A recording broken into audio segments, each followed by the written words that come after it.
the busiest person I've met so far. Welcome, Mimi. As an introduction, she's a best-selling author and award-winning empathy advocate. She's lived in many countries across the globe, including South Africa, and she now calls Kuala Lumpur in Malaysia her home, which she loves. I do. She's the CEO of over 12,500 students all over the world. She specializes in listening-led leadership and the balancing of humanism and capitalism in the workplace. She's going to tell you all about that. She's the founder of the Empathy Everywhere Academy, which is the world's widest reaching training platform to use emotional intelligence, team communication, and empathy-led leadership to drive transformational change. She also has a podcast, which you should join and listen to. It's called Mimi UU, which is growing by 800% each month. She's also on her second book, probably does that between 2 and 3 in the morning. So we're looking forward to sharing that book with you as soon as it's launched. She'll tell us about that. And over to you, Mimi. Thank you, Shelley. Thank you so much. And thank you for being here. And, you know, Shelley and I started this conversation as total strangers many months ago. And for it to actually be here and be happening, I'm very proud and I'm very excited. So thank you all for giving me your time. These workshops are always easier in person. They are always easier with cameras on and conversation. But given the size of our group and given we are all over the world, I'm going to do my best this evening to give you moments of reflection in your day within this discussion around empathetic, listening-led leadership, and give you some activities. So I would really appreciate it if you guys respond to me in the chat box tonight, because if nobody talks to me, it makes it very hard. So please do. This is a very safe environment. There is no lecture, no competition, no notes. It's just about learning and engaging, and I specialize in empathy. So please show some to me and do take part this evening. I'm going to pop some slides up. I will turn them on and off throughout the evening so that we can engage and talk together. But as you heard there from Shelley, my name is Mimi, and my passion, I get up every day to spread more empathy in our world. And I think there's probably never been a time when we need more of that empathy than right now. I want to give you just a minute, literally 60 seconds at the beginning. Slow down, right? Just take a minute to think about why you came. You know, I'm sure that all of you have 100 other things you could have been doing in this hour, in your time zone, in your role. Okay, so I would love for you just to take 60 seconds, right? I'm going to put some music on. I always put music on when I ask people to think. Just think for yourself why you came, and if you were comfortable, pop it in the chat box. I'm only looking down to press play on the music, and pop it in the chat box for me and just tell me, what's your goal? Why did you come? What are you hoping to achieve?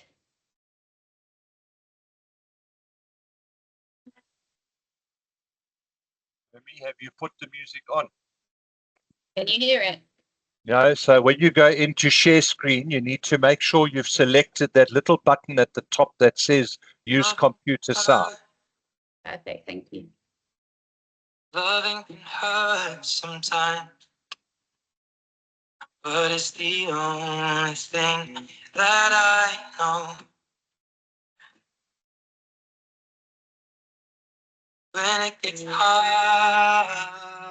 So please do share, guys, just any word, what you're here to achieve this evening, whether it's inspiration, learning, a moment of reflection, interested in empathy, looking at leadership. It's really hard for me to run a workshop if nobody shares with me. So please do just pop some notes in there. Then I have some of you to talk to. Thank you so much, Karusha. She said there just to learn something new and develop some empathy, which is really perfect. Good old Ed Sheeran. He's always there. He's always in my workshops. Empowerment, reflection, becoming a stronger person, looking at leadership, trying to improve and enrich myself, education. Thank you all so much for taking part. That just gives me energy, right? This is why they're here. This is what they want to focus on. So I really appreciate that from my point of view, but I hope also for you, it just gives you something to focus on for the next kind of 45, 50 minutes. So as I said, my passion is to really help people understand what empathy is in business and in the wider world. So let's take a minute just to look at the bigger picture out there. Now, most of us work in some form of business environment, or perhaps you're studying and looking at the impact you can have in the future. The reality is this, ladies and gentlemen, we have an $8.8 trillion problem. That is a big number. That is the estimated loss annually in productivity due to three things: disengagement, presenteeism, and disconnection. Fundamentally, what that data shows us is that our people that are in the workforce, some of you might be some of them, are not engaged in their work. In fact, over 70% of us are unengaged in our work. The impact of that is people are turning up, doing their job description and going home. They are not finding engagement or connection in that environment. As I said, over 70% of us are disengaged. This is global data. On top of that, 55%, I find this so sad, that's half of this room, right? 55% of people are planning on resigning. They are not finding what they want in the workplace. They are not finding the leaders they are looking for. They are not feeling engaged. Over 50% of us are also reporting burnout. Now, if you don't know much about what burnout is, fundamentally, burnout is coming also from a lack of connection. It is mental exhaustion. Work is hard. It's never getting easier. But that point where people emotionally and mentally cannot actually do their work anymore, and there are obviously physical symptoms of that, is now impacting half of the workforce.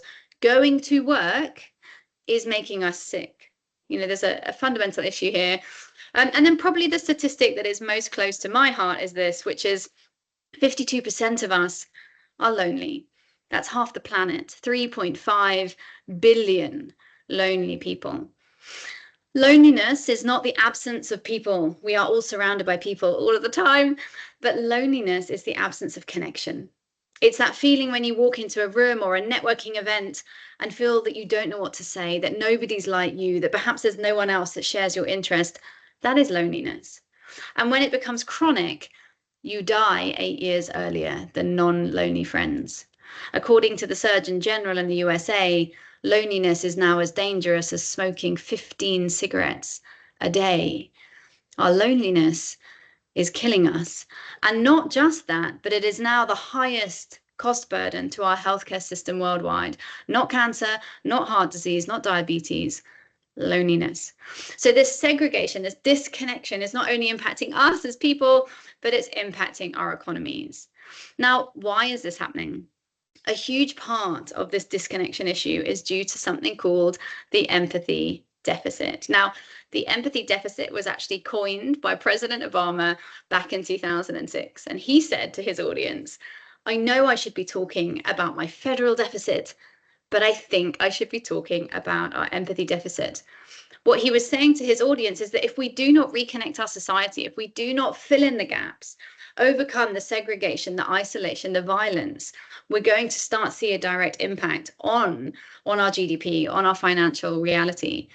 And arguably, if you looked at the state of the US today, which is around about 20 years later, he wasn't wrong. All around the world, this empathy deficit is growing at 48%.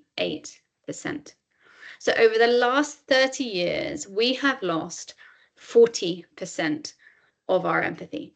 Now, when you realize that this is a pro-social skill set, guys, I'm not talking about thriving. I'm talking about survival of the human race. As humans, we cannot survive without empathy. We cannot survive without the ability to connect, to collaborate, to understand others. We are a pro-social species. So when you understand how important this is, it's built into your brain. You all have it. It's built into the prefrontal cortex to protect the survival of the human race. And yet 40% of it has disappeared. So he was right, Obama, 20 years ago, to say we should be talking about it. Now, today, when you look at the picture out there that you are all working in, building in, creating in, we have, as I said, a loneliness epidemic. You probably spoke a lot about the COVID pandemic in the most recent years, but the loneliness epidemic is far wider reaching and deeper than COVID ever was. And as I said, has now been stated to be as dangerous as smoking 15 cigarettes a day. I remember when I started on this journey that I found one key piece of data that changed my life, and that was around suicide rates, specifically youth suicide. The data I found was that children from 14 to 24, the second biggest killer, whilst it used to be vehicle accidents, is now suicide. Our children are killing themselves rather than staying on the planet with us. For me, that demands some form of intervention. Beyond all of that, we have 400 million people with depression. We have a mental health crisis. And this year, we will see 40 elections within the year, which is representative of 49% of global GDP and has never been seen in history. So the amount of disruption out there, I would guess that most of you, wherever you are this evening in this webinar, your country has probably had an election this year or is still going to have one before the end of the year. Elections create more disconnection. You can have a best friend and disagree vehemently on politics, right? So politics creates disconnection, and we're in an era of that. Now, when I started this work about 5 years ago, nobody was talking about empathy and leadership. Good news is that today it's trending. So you're going to find this all over the working world. You can Google empathy and anything you're interested in, empathy in politics, empathy in education, empathy in tech, empathy in architecture, empathy in design, you will find content, right? It is growing in traction and interest. So I want to start by just asking you again in the chat box here, just to keep the conversation going, what you think empathy is. No wrong answers, guys, absolutely no wrong answers, but just pop down there in the chat box for me. What do you think empathy is? Coming to this workshop, what is it from your point of view? And again, I'm not looking for test results. Just any thoughts in the chat box. Let me know. What do you think empathy is? What have you experienced it to be? Let me know over there in the chat box, and let's see what this global group of wonderful people think this evening. Putting yourself in someone else's shoes. Seppo, thank you so much. Absolutely. That's a very well understood term. Absolutely agree. Being able to understand people, have different ways of thinking. Absolutely. Showing love and compassion. Interesting. Understanding how someone else is feeling. It's about caring. Brilliant. Thank you. Thank you so much for taking part. You're all right. As I said, no wrong definitions, really. Empathy is very much a personal reality. But let me put us on the same page from a definition point of view this evening so that you know kind of where we're sitting. And I want to use a clip from the movie The Joker, which was the highest grossing film last year. Maybe some of you saw it, to help me do that. So just take a quick look here. Have you seen what it's like out there, Murray? Do you ever actually leave the studio? Everybody just yells and screams at each other. Nobody's civil anymore. Nobody thinks what it's like to be the other guy. Nobody thinks what it's like to be the other guy. Fundamentally, this is what empathy is. And some of you said that just right now, right? The ability to think as someone else. At the most simple, empathy is this. Empathy is perspective taking. It's not actually about compassion or caring or being kind, although all of those things are fantastic. Empathy is the skill set, the ability to understand how someone else sees something, right? So why has your best performing teammate stopped performing? Why is that person late every day? Why does that person no longer want to work here? Why is your longest customer resigning the business? Perspective taking. Understanding why someone sees the same thing physically as you, but experiences it differently. Okay. Empathy is not an emotion. Okay. Empathy and compassion, empathy and sympathy, very different things. Anyone who wants to know more about that, pop it in the chat box and we can come back to it. If I want you to remember one thing from tonight, other than the definition, it would be this. Okay. In many parts of the world, certainly across Africa and Asia, which is where I work, you will hear people refer to this as a soft skill. There is nothing soft about this skill. It is hard to find, hard to master, and hard to maintain. And it has a very hard impact on our business reality, as you will see this evening. So if you only remember one thing, it's this. These are not soft skills. These are human skills. These are leadership skills. These are powerful skills for you to use. I want to, again, just give you a little while to consider this. I'm going quite fast through the concepts because we only have an hour together. But everything you've heard, empathy is about perspective taking. Empathy is about connecting with people, about understanding where they're coming from. In your own role, where do you think you can have the biggest impact by leveraging this? Okay, so in your own space this evening, on your iPad, your phone, your pen and paper, just take 60 seconds to think about that. In your role, whether you're a student, a professional, a leader, a teacher, wherever you are, What do you think the biggest impact you could be having by leveraging more empathy, more understanding of other people? And again, anyone who's willing to put that in the chat box for me, I would love to just hear what you think there. So I will pop my music back on just for a second.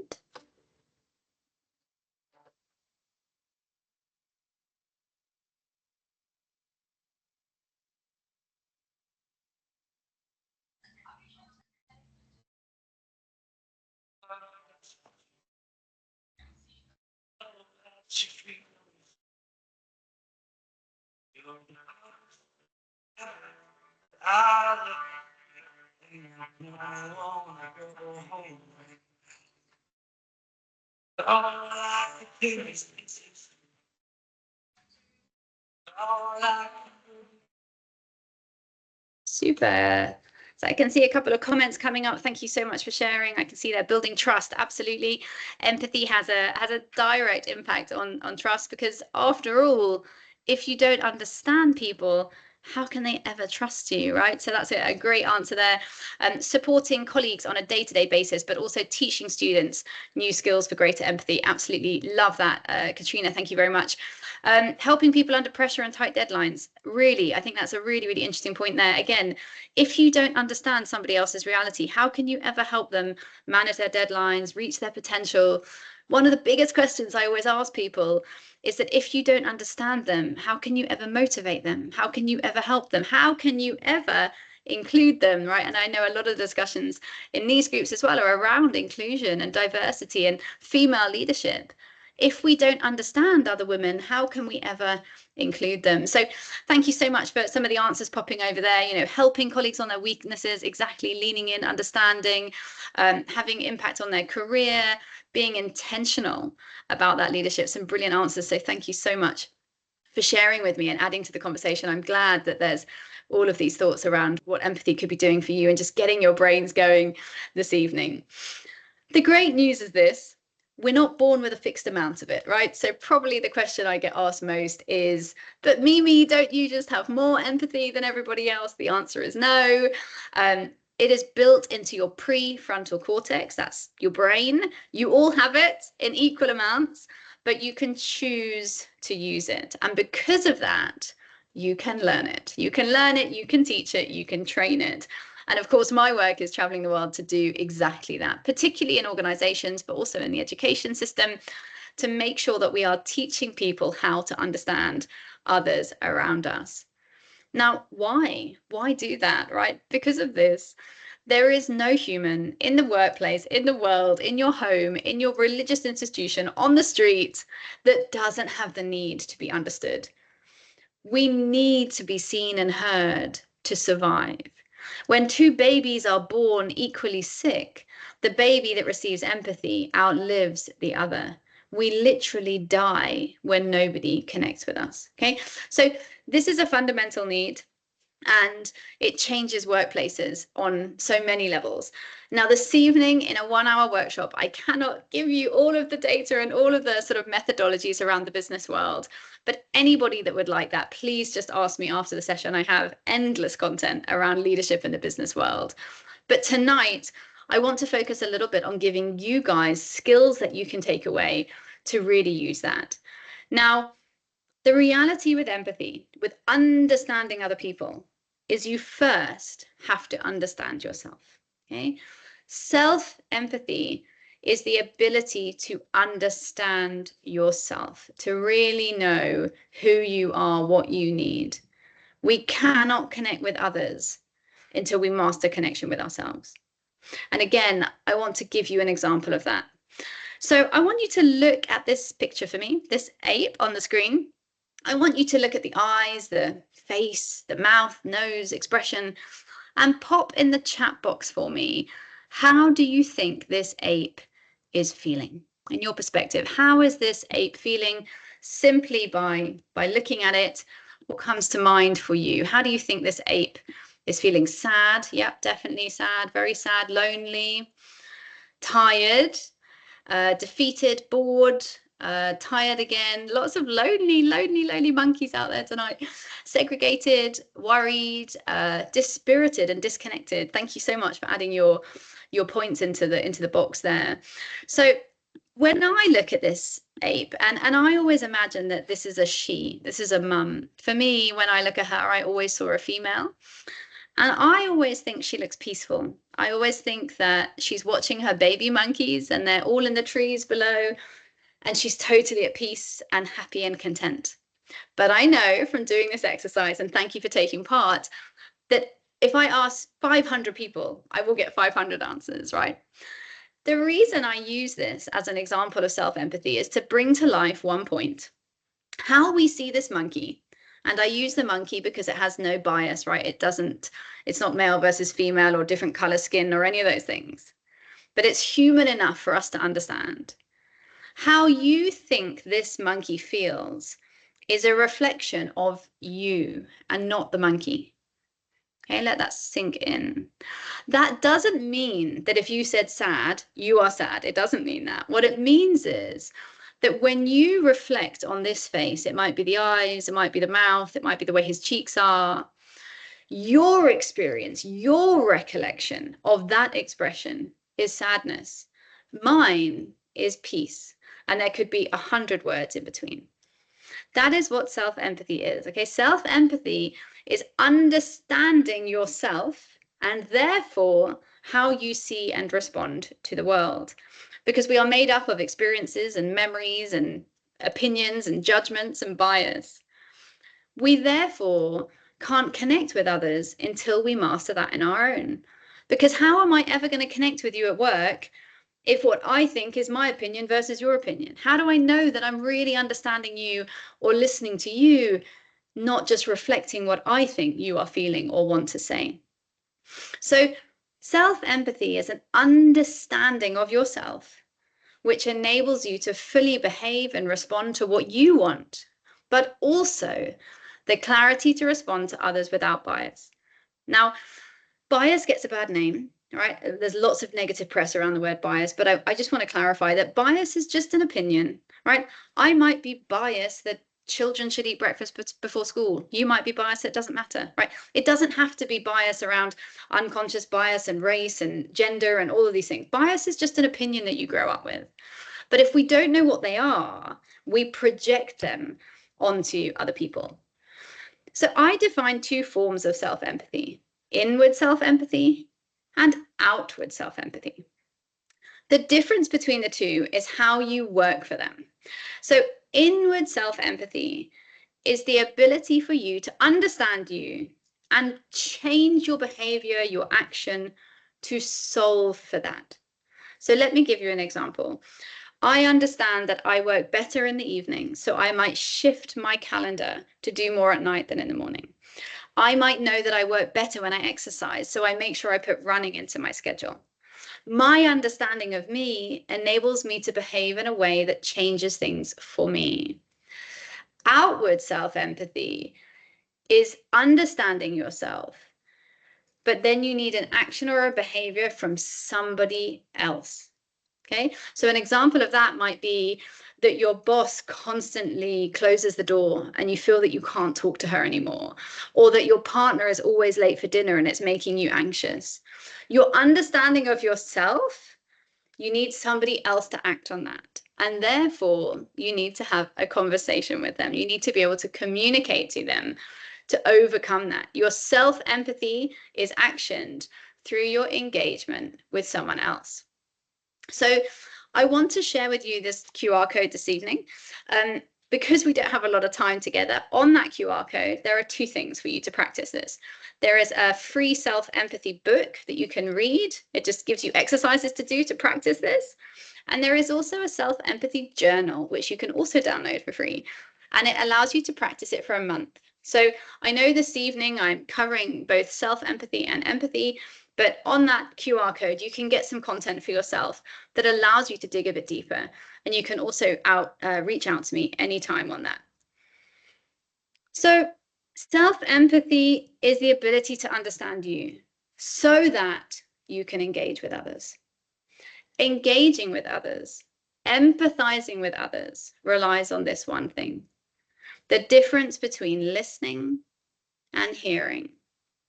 Hearing is passive. You guys tonight can hear my voice, but are you listening?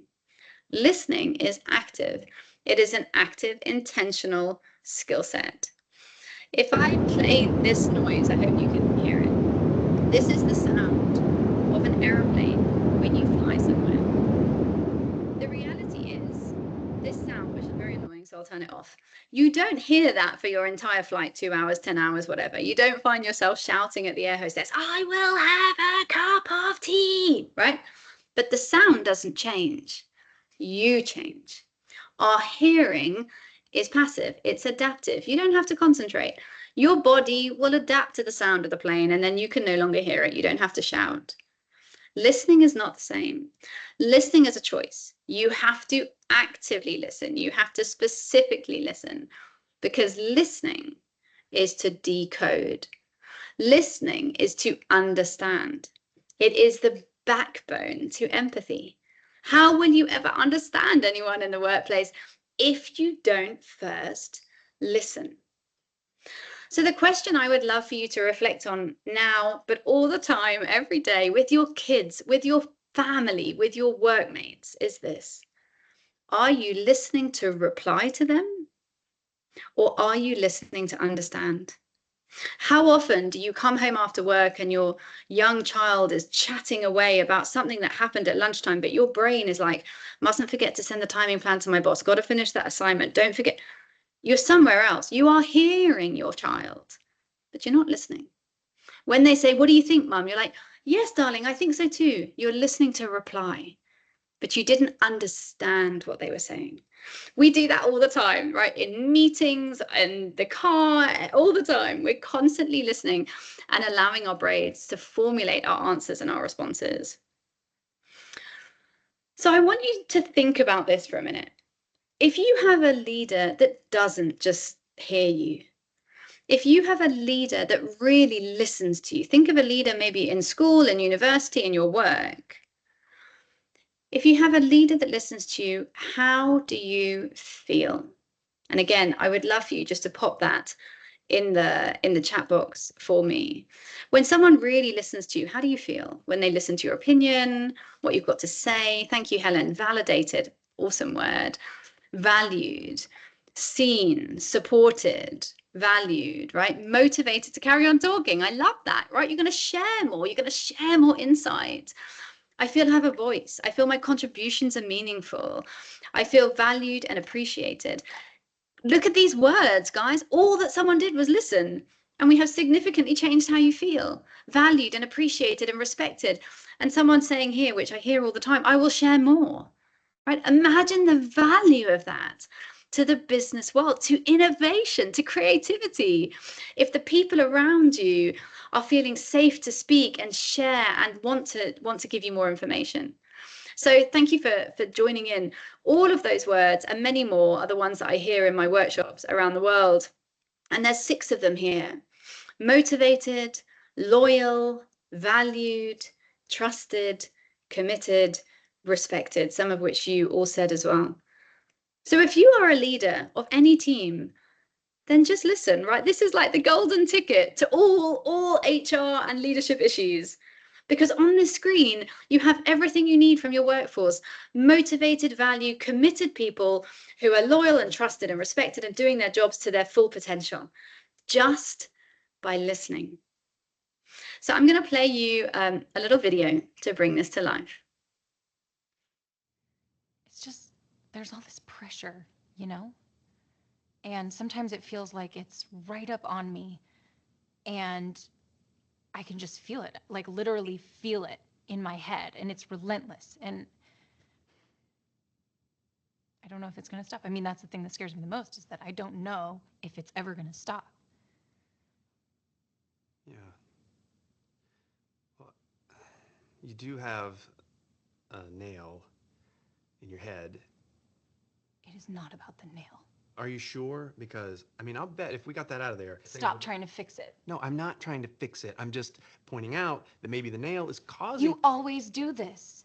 You always try to fix things when what I really need is for you to just listen. No, see, I don't think that is what you need. I think what you need is to get the nail See, you're out. not even listening now. Okay, fine. I will listen. Fine. It's just, sometimes it's like there's this achy, I don't know what it is. And I'm not sleeping very well at all. And all my sweaters are snagged. I mean, all of them. That sounds really hard. It is. Thank you. Ow! Oh, come on. If you would just Don't. So it's a fun video, just, you know, to make the point that what happened in that video is that she's asking for him to listen to her. She doesn't want a solution. She can probably come to it herself, that she can take the nail out, right? When he shifts from trying to fix to just listening to her, everything changes. So think about this. Take 15, 20 seconds to list, and I'm not going to ask you to put it in the chat box, list 3 people who you consider to be good listeners. So just give that a thought for a minute. Who do you feel listens well to you in your life, at work, at home, in your community, in your family? 3 people who listen to you really well.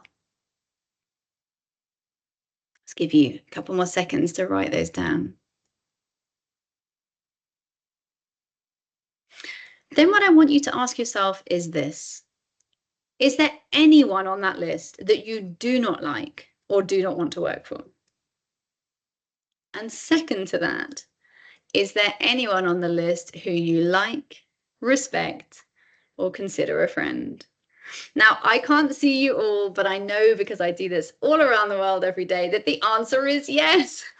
There are people on my list who I like, respect, or consider a friend.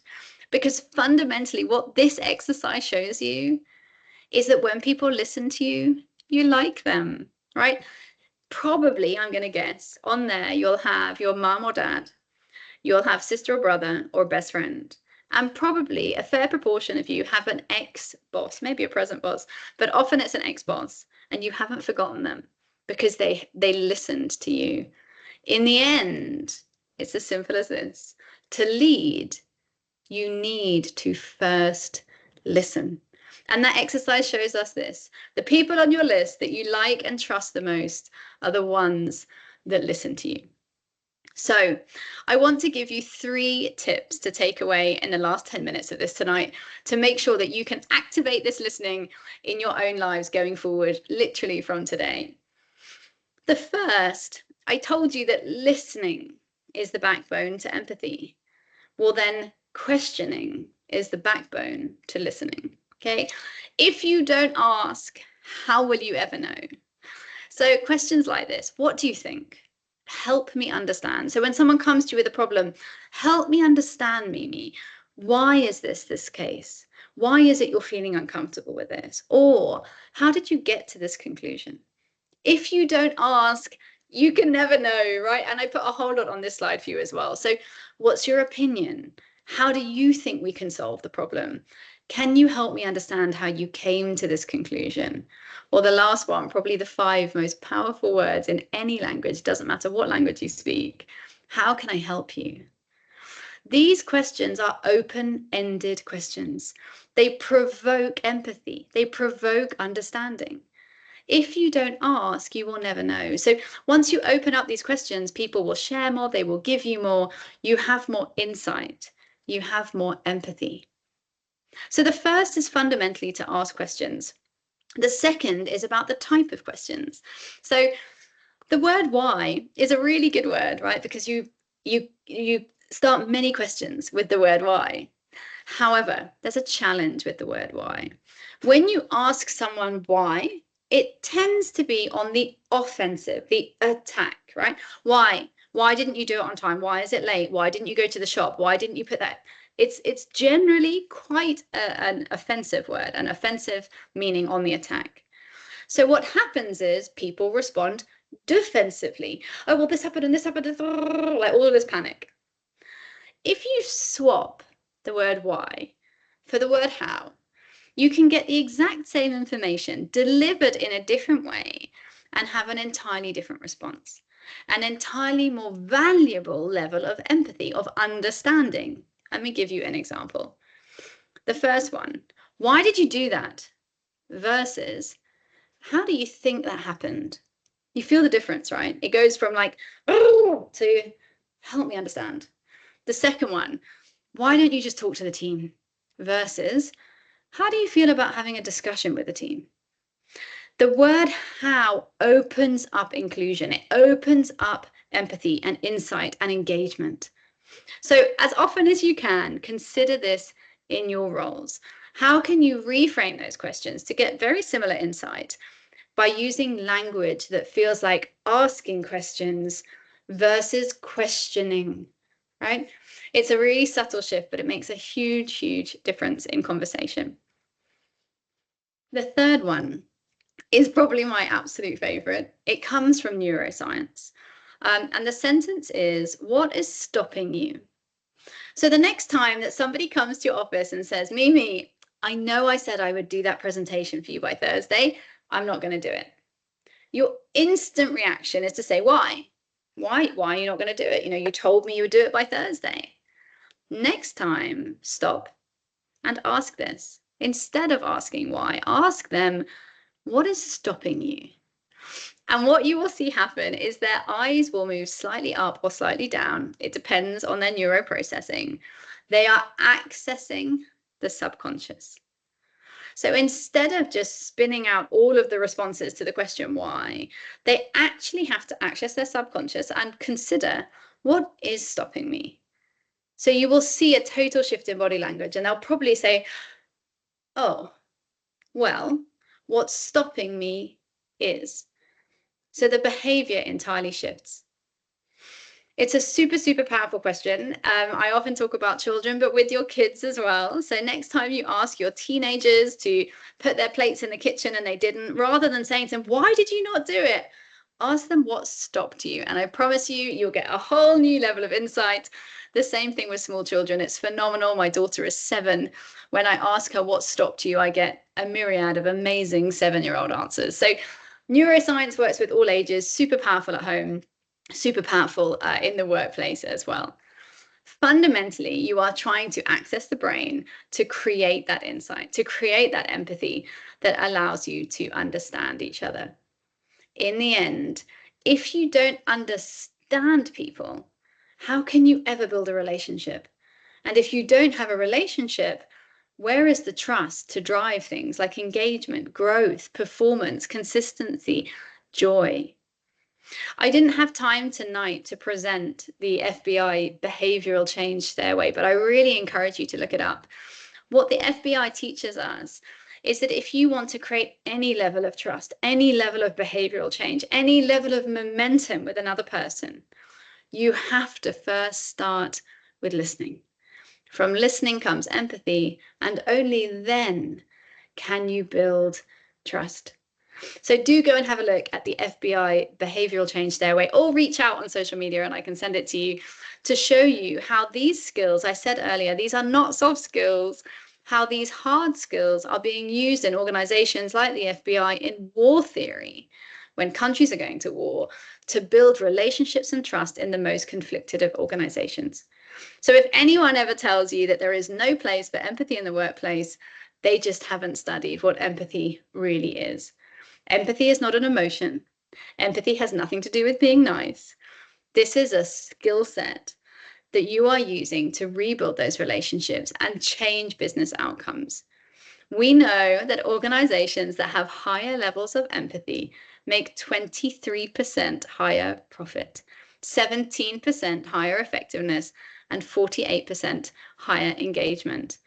There is a financial benefit of doing this. So for anyone who is running a business and wants to understand the data around that, there is no business driver that is not positively influenced by the increase of empathy. So fundamentally tonight, what I've asked you to consider is how and why empathy is an organizational data set, and how it is a skill that you can embrace. Starting with self-empathy, understanding yourself as a leader or a professional, and then using that to connect with other people. The key with empathy is that it is not about agreement or judgment. Probably, if I think, the hardest question I've ever been asked, and I'm coming to questions just now, so you'll have time. The hardest question I was ever asked, I was doing a session for the Metropolitan Police Service in London with the counterterrorism unit. And they asked me, but Mimi, can we empathize with a terrorist who has blown up London Bridge? Now, I should have prepared for that question, but I was taken a little bit off guard. But my answer was clear, and the answer was yes. Will you agree with blowing up a bridge? No. Will you like it? No. But can you understand it? Can you take the perspective of the other person?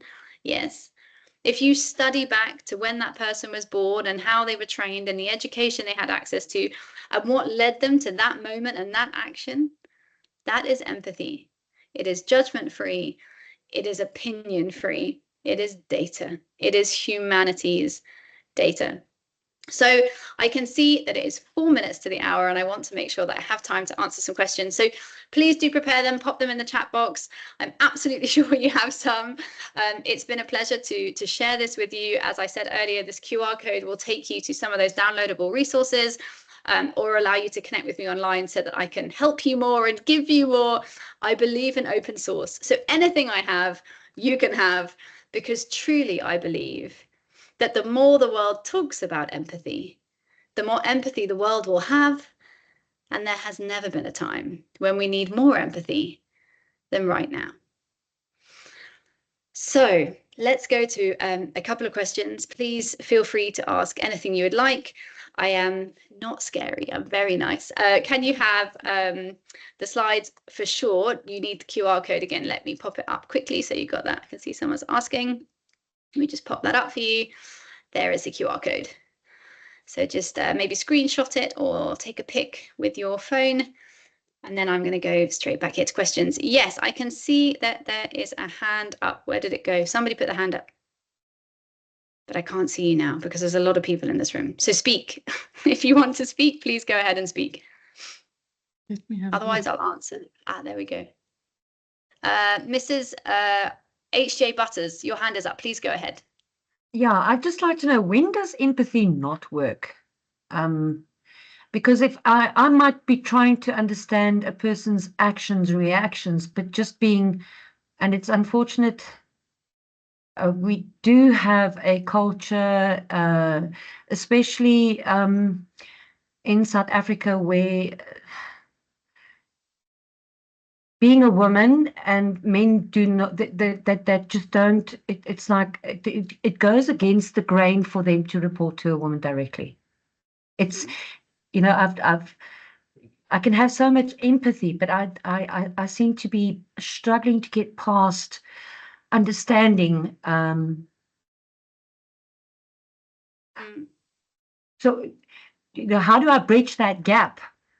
Where I've got empathy, I understand where he's coming from, but he doesn't want to engage at all in a conversation and just refuses to.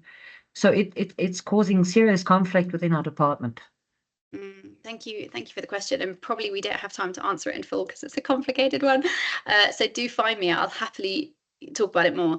But what I would say there is that you are already using your empathy, first of all, because you have clearly said that when you were talking to me, you know, I understand where his problem is. I understand why he is struggling to report to me and why this conflict is coming from.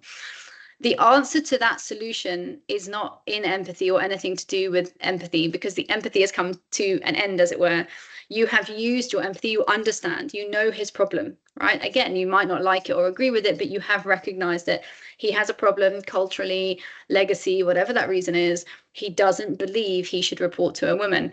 Now, the way to overcome that, as you said, I'm sure is hugely complicated, but in that discussion and that solution, that doesn't come down to empathy, but it will come down to listening and to that discussion that you have with him. I can imagine that that is a super complicated, long form process, and I don't think we can unpack the how here, but I would happily give it to you offline. But what I would say is at some point, if you cannot find that middle ground, if he cannot accept who he is reporting to, he cannot stay in the role. And I do know how complicated that is, and often very political as well. But the actual act of empathy, it sounds to me, Mrs. Butters, that you are using it, right? You are using your empathy to understand where the problem lies, but the solution isn't in more empathy. The solution has to be in action because of the conflict. So that's where I would kind of leave that. I think there's a couple of people in the chat box who are asking a similar sort of question, which is there such a thing as too much empathy? The answer is no. In my opinion, there is no environment where more data doesn't help, where more understanding doesn't help. What we know from a data point of view is that the higher the levels of empathy, the lower the levels of burnout. So for those of you wondering, can I run out of empathy? Can it exhaust me? No. Compassion, yes. Compassion fatigue is real, documented and researched. There's no such thing as empathy fatigue. There's no such thing as understanding people too much. You might not like it, but there's no limit to it. So that answers that question. Naledi, I can see your hand is up. Sorry, I'm speaking so fast because I'm watching the clock. But Naledi, go ahead. Thank you. Not even a question, but I just wanted to pitch in on this because I had a very interesting conversation. That was a little bit controversial about something similar, where someone said that, and just to put this in context, by the way, Mimi, we have a real problem in our industry, civil engineering, especially in South Africa. So they said that they think it is good for young engineers, especially women, to be put under pressure and made to work in tough conditions to make them stronger people. And I actually didn't agree with that because, once again, soft leadership, empathy are the very things that actually make you a better engineer. Not too much pressure, not being overworked. So I'm glad we're having this conversation.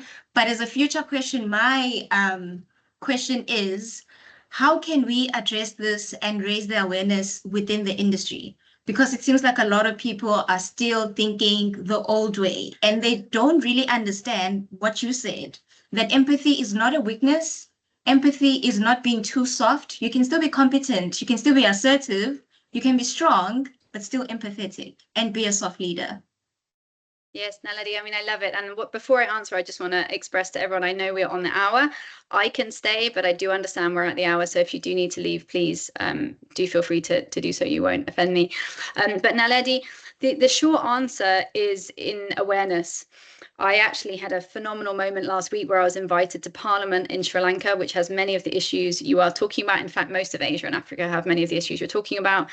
And we agreed that from a very senior political leadership level, the only way to overcome these problems is through education, ideally starting in schools, right? Because we have to change the mindset over generations. I know that doesn't help you today, but within the industry, the reason I do the work I do is to change those mindsets. And my work is only Asia and Africa. So I work with those men, Naledi, every day. What I can tell you is it's a slow process, but it is a process and it does work. There's a need to help people understand that mindset you're talking about, this kind of, I don't know, working hard, putting on pressure, all of that stuff. It has no grounds, but they've probably never been told that before. So I think what you're talking about are really complicated issues. I would be very happy to work with a group of you to look at how we might actually do this, because otherwise it's theory. It is possible. It has been done. It takes time. You can't change a generation in a year. But there is significant progress happening in these very male-dominated industries to change those mindsets. So there is hope, ladies, on both those fronts. Anybody else want to ask? I can see there that somebody's asking, how does empathy relate to emotional intelligence? Just while everyone's thinking, empathy is actually a part of emotional intelligence. So I train emotional intelligence as well on occasion. For emotional intelligence is like the umbrella, because there's many parts of emotional intelligence, because it's about understanding self and understanding other. But my belief, and when I do my workshops in emotional intelligence, is that without empathy, there can be none. Because again, my thought to all of you is, how can you ever understand anyone, right? How can you ever have emotional intelligence for others if you haven't first understood them? So for me, many emotional intelligence coaches will put empathy as one facet of emotional intelligence. When I train it, I put it as the bottom. Right, so if you've got emotional intelligence in a pyramid and emotional intelligence is at the top, the bottom layer is empathy, because I believe that you have to start with understanding. in order to move up to any of that kind of emotional intelligent communication or engagement or body language or all of those things that come into emotional intelligence. So, Helen, is there a way to make empathy training compulsory for management, and how do you get people to change without their buy-in? I love that. I wish it was compulsory, Helen. I wish it was. Having said that, and jokes aside, many organizations are making it compulsory. So we are working with some organizations to create content for their LMS, their learning management system, which is just any digital learning that you've ever done in a company.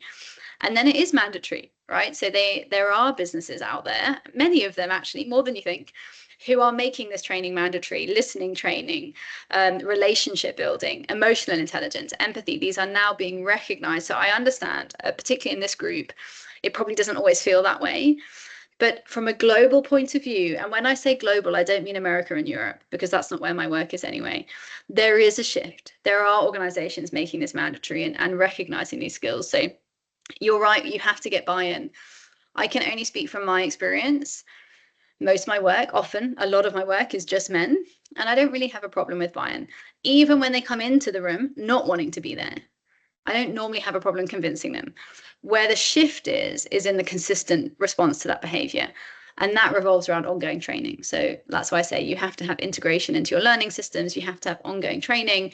Listening as a skill. You can't expect people to do it tomorrow. They just won't. They need to practice. You're welcome to all the people saying goodbye. Question here: if you're struggling with mental health that affects your work outputs, how do you ask and signal that you need some empathy without sounding or implying incompetence? Thank you for the question. It is a highly asked question. All around the world, there is, in many parts of the world, still a feeling that I cannot admit that I need help because it's going to make me seem weak, or that I can't do my job. What I would recommend is that you look at how you communicate that and to who, and put that within the frame of the work that you are doing. So, not I'm struggling with the whole lot, but I'm having some significant issues in these areas of my role, and I would like help solving for them, right? So specificity, being really clear on where they are. Of course, if your issue is the entire job, that is a different discussion. If you are really struggling with, for example, anxiety, just turning up to work, then I think there's probably a bigger discussion there around where you're working and who you're working with, and is there a solve for that? But if they're in specific areas, for example, a line manager that you're finding very difficult, or deadlines, or team resource that's not working for you, I think in those areas, you can lead those conversations to be far more pragmatic, without saying, I'm feeling really unhappy and I need some help. The way you frame that. So again, if you reach out, I can help you with that language. So let me just take one more over here.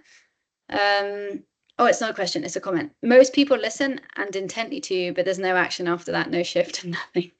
Yeah, we can't help for that, actually. We can't change other people's behavior. But when I work with HR teams, which is most of the time, we look at exactly that. There's often times when we can't act, we can't make a shift. So for example, someone comes and asks for a pay rise, and there's a hiring freeze or a pay rise freeze, right? So you can't give it to them. There are ways to run that discussion so that they feel heard and that they feel engaged and that they feel empowered, even though you actually haven't actioned it. So I talk about the power of acknowledgement over action, because we can't always solve things. Having said that, of course, if you have empty promises over time and do nothing and do nothing and do nothing, you're going to lose them. But there is a way to balance that acknowledgement with that action. Okay, Leanne, go ahead. Yeah. Is there a way to, I don't know, test empathy also? There are people who believe they are. They have empathy. And like the other comment where there's no action to it. But it's not what others feel. So they believe there is no problem. They do have empathy and they show it in the workplace. But yeah, it's not there. Yeah, I think the only way you can do that, Leanne, is with feedback. And normally the only way you can do that is anonymously. because if it is named, people won't give that feedback, particularly Africa, Asia, where we have many similar power dynamics in our two regions. So the only way to do that is through a process of feedback, which has to be kind of aligned with either leadership or HR. You know, it has to be systemized and it has to be anonymous so that people can give that feedback. I have seen it often, what you're saying. You know, I'll work with leaders that say, oh, I'm very empathetic. And then you speak to the workforce and it's like 90% say you're not, right? So of course, it's a sensitive process. The data shows that too. There's a new study out from Business Solver, and they have the same data. 88% of CEOs think they're empathetic and only 65% of their workforce agree. So there is a gap. So the first question, can you test it? Yes, you can, right? I have an audit on my website actually, so you can get an idea of how you might do that. You can borrow it from there, you can steal it and do it in your own company. So my website is empathyeverywhere.co, and I have audits on there which you can see how you test your empathy, and it has a series of questions that allows you to really neutrally assess how empathetic actually am I. So yes, you can test it. I think the important thing is both in the feedback and also the measurement, because what you don't measure cannot manifest. So there needs to be a way to measure that in your organization. For example, you know, you measure the empathy of the leadership team twice a year, for example, through different metrics, through their own metrics, so self-empathy, but also through the empathy or the empathetic response from the organization. Because if you don't measure it, they can just ignore it. So it is, yes, you can test it, yes, you can measure it, yes, you can implement it, but you have to have a system around that. Otherwise, people will, like you said, they live in their own perception, because perception is reality for many people. I would also just add that many people don't know they can't listen. And actually, last week in a workshop, I had a senior woman say to me, Mimi, I'm 48. She was a woman. I'm 48. I just realized I've never listened in my whole life. We all laughed, but she was serious. You know, we had a good discussion around it. She said, really? She said it with a big smile. She was like, really? I just realized this in this session. I have never listened to anyone, not really. And she said, and I'm a mum. So many people, we just don't know we're not listening. We're too busy, we're too stressed, running too fast. So I think we've finished the questions, Shelley. I mean, I'm sure there's more, but I think we've kind of thank you so much. That was exactly what we needed. The thing that's missing in the sector that we work in. And really what's important, Mimi, is for everyone here to take it back. We've got a platform and an app that everyone talks on, and it's where you share your wisdom and your learning. So some of the insights that have come from today, I'd love to share on the platform and the app. And of course, engage with Mimi wherever you feel she could add value to your business. She's often in South Africa and in Africa, as she said. So please feel free to engage with her. She's got her details on her website. Listen to her podcast. We can't wait for her book. So that'll be very exciting as well. So thank you, everybody. Thank you, Mimi. Thank you for your time. I hope you have a good night's sleep. I know you've got an early start tomorrow. But thanks, everyone, for joining. And it was a wonderful session of great insight for me as well. Thank you so much.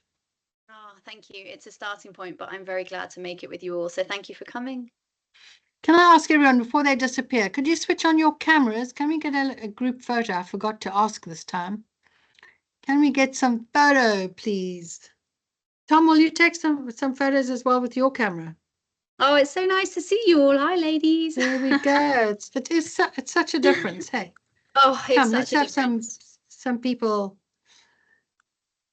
How many cameras can we get on? There we go. Like, there's real people. Hi, Leslie. Hannah, lady. Right. So nice to see you all. Leanne, can you put your screen on? Hi, Malapeli. Oh, it's so nice to see all your faces. Makes such a difference, doesn't it? There's this blank screen that we talk to. Wonderful. It's hard, actually. It's hard to do it with a blank screen. It is really, really tough. It's like this vacuum that you're going to. Thanks, everyone, for putting your cameras on and joining us. And I hope you've learned a lot from the session. Mimi, thank you once again. Have a super evening. And you too. Goodbye, everyone. Phil, you can stop the recording, eh? Thank you. Bye, ladies. Bye, guys. Bye. Bye. Thank you all.